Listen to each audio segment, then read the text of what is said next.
Nah, itu tadi cara-cara untuk kita meminta sertifikat elektronik. Nah, perlu saya ingatkan kembali bahwa sertifikat elektronik ini punya masa kadaluarsa, yaitu 2 tahun. Jadi setelah kita meminta sertifikat elektronik 2 tahun kemudian, kita harus minta ulang. Sound impossible to obtain in a monaural recording.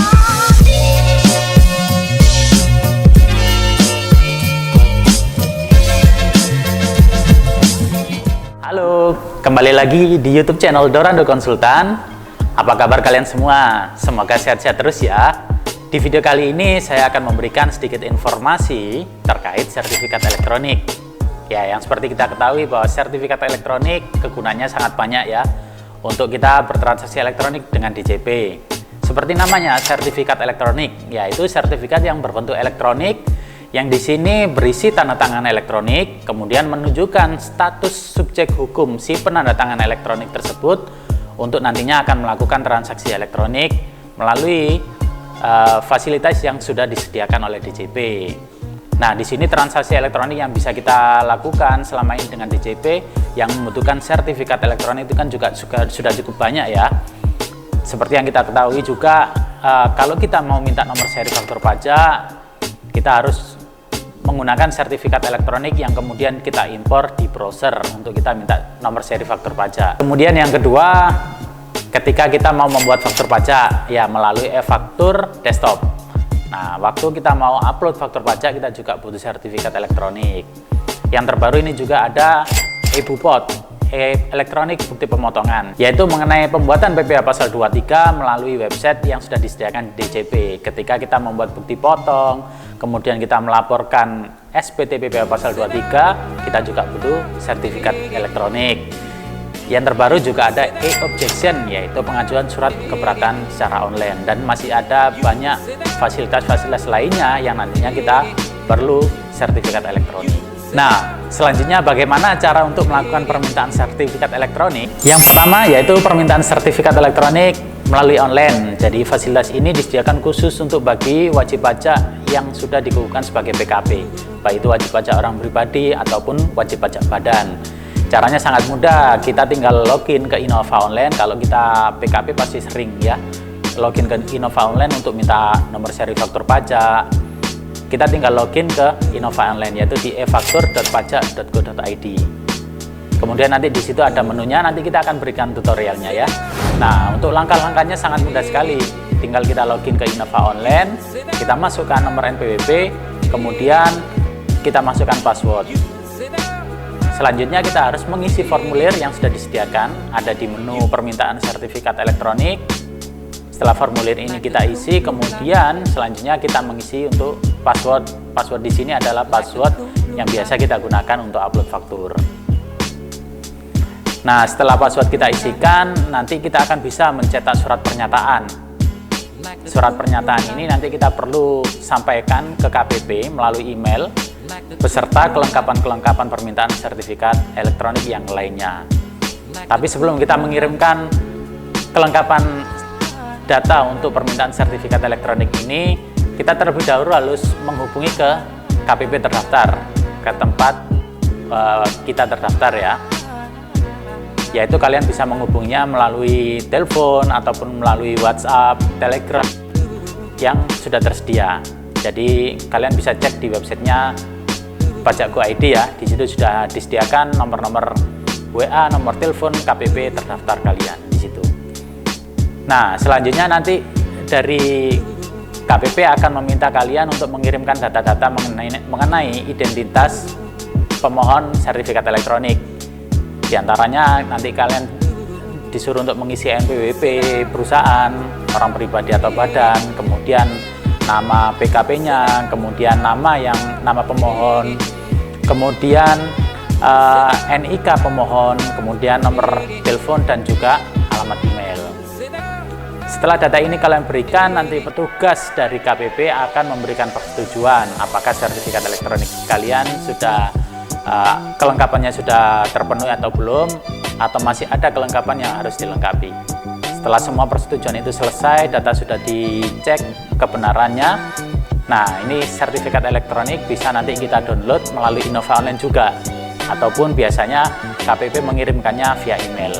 Cara yang kedua untuk permintaan sertifikat elektronik yaitu secara langsung ke KPP tempat wajib pajak terdaftar. Cara ini bisa dilakukan oleh semua wajib pajak, baik orang pribadi ataupun wajib pajak badan, baik itu statusnya sudah PKP ataupun belum PKP. Kalau belum PKP ini biasanya terkait dengan penggunaan e-Bupot, yaitu pembuatan bukti potong elektronik dan pelaporan SPT masa PPh pasal 23 secara elektronik. Di sini kita akan bedakan dua kategori, yaitu orang pribadi dan kategori wajib pajak badan. Yang pertama untuk orang pribadi. Nah, untuk orang pribadi ini yang harus meminta sertifikat elektronik ini adalah wajib pajaknya sendiri. Ya, sebetulnya permintaan ini tidak boleh diwakilkan ke orang lain, tapi di peraturannya ini ada hal-hal khusus yang dikecualikan.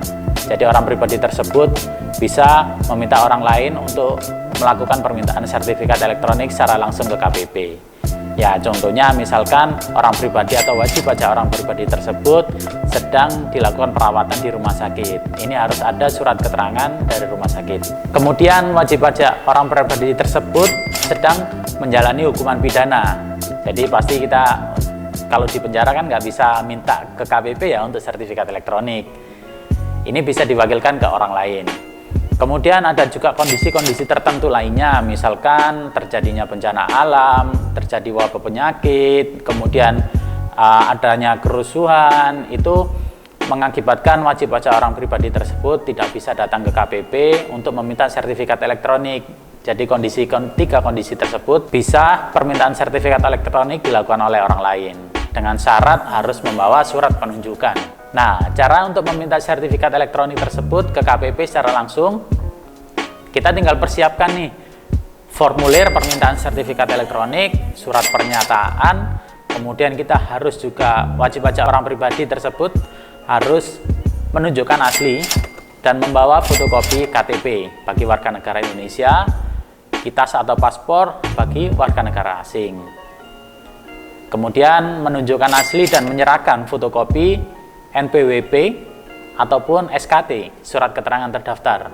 Nah, bila diwakilkan permintaan sertifikat elektroniknya, harus membawa juga surat penunjukan yang tadi saya jelaskan. Dan jangan lupa yang terakhir, kita harus membawa fotokopi SPT tahunan ya.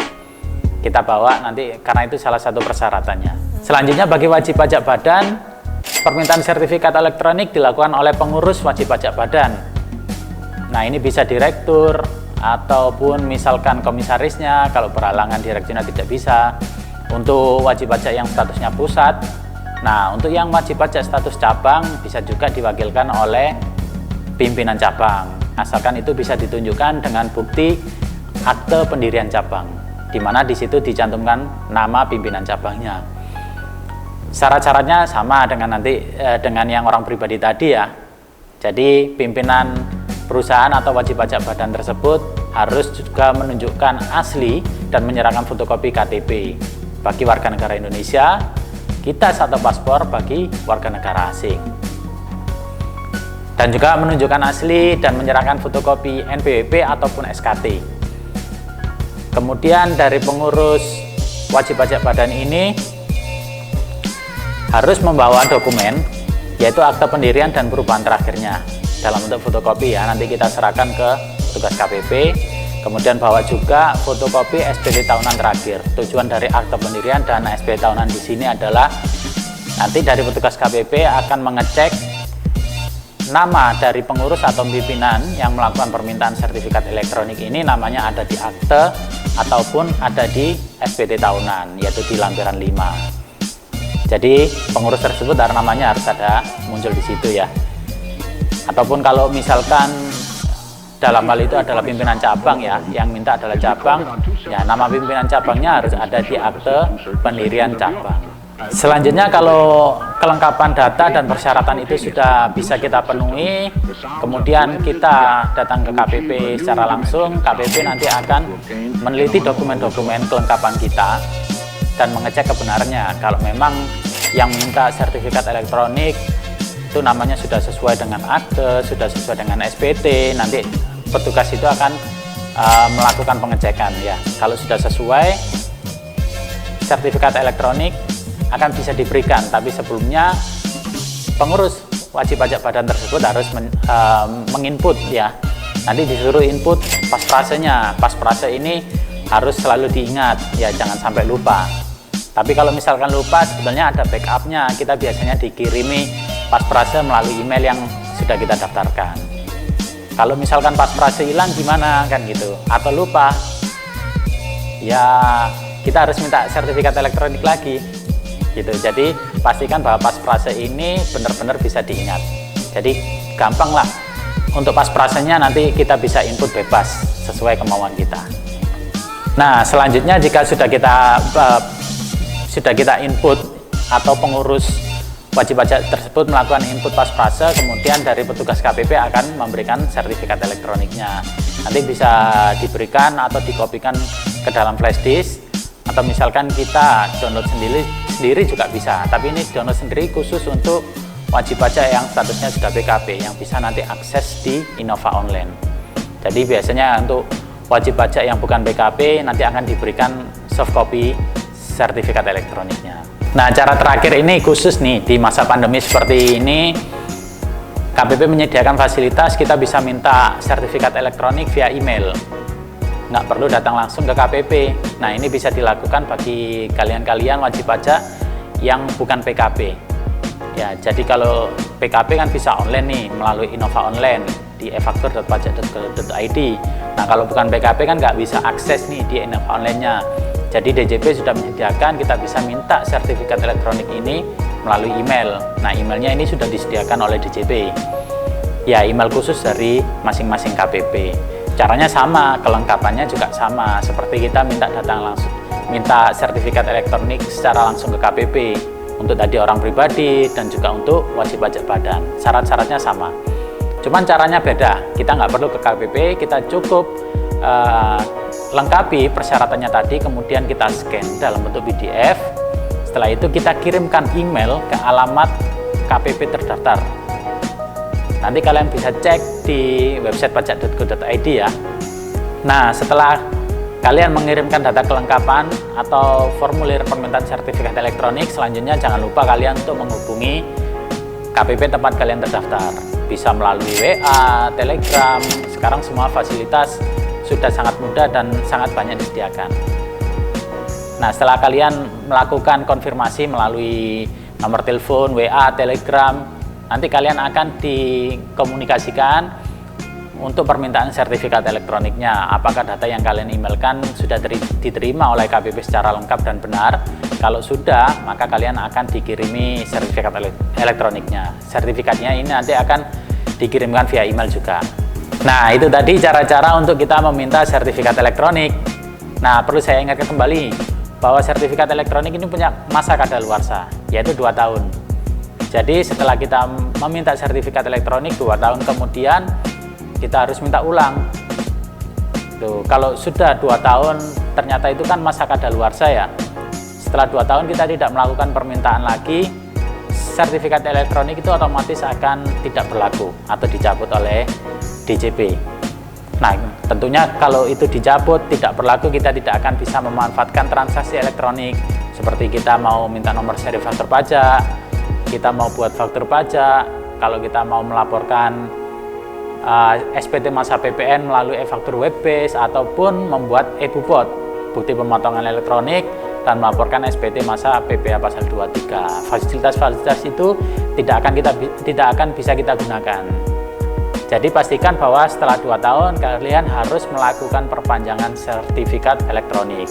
Dan jangan lupa untuk menjaga pas prase kalian, karena kalau pas prase kalian lupa atau hilang, mau nggak mau kalian harus minta ulang sertifikat elektroniknya ke KPP atau melalui online.